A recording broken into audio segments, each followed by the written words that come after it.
Son travail et sa détermination inébranlable finiront par être récompensés.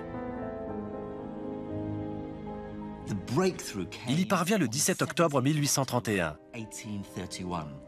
Il prend un barreau aimanté comme celui-ci et lui imprime un mouvement de va-et-vient à l'intérieur d'une bobine de fil.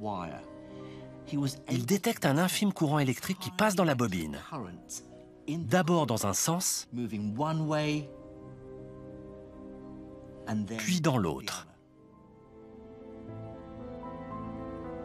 Faraday comprend qu'il est sur la bonne voie. Quelques jours plus tard, au lieu de faire bouger l'aimant à l'intérieur de la bobine de fil, il mène une expérience équivalente en faisant tourner un disque de cuivre à travers un champ magnétique.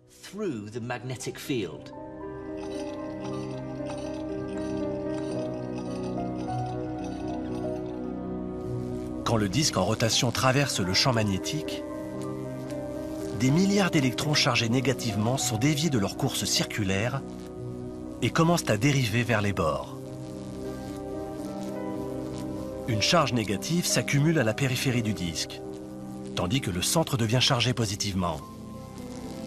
Et dès qu'on relie le disque à des fils, les électrons circulent en un flux continu. Faraday a réussi à générer un flux continu de courant électrique. Mais à la différence d'une pile, le courant ne circule que tant que le disque de cuivre est en rotation. Faraday a créé un courant électrique directement à partir d'une énergie mécanique. La découverte de l'induction par Faraday aura des répercussions immenses dans le domaine de l'électricité et de la technologie jusqu'à la fin du XIXe siècle.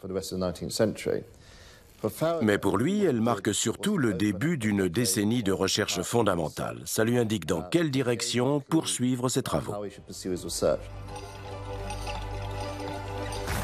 Faraday cherche à comprendre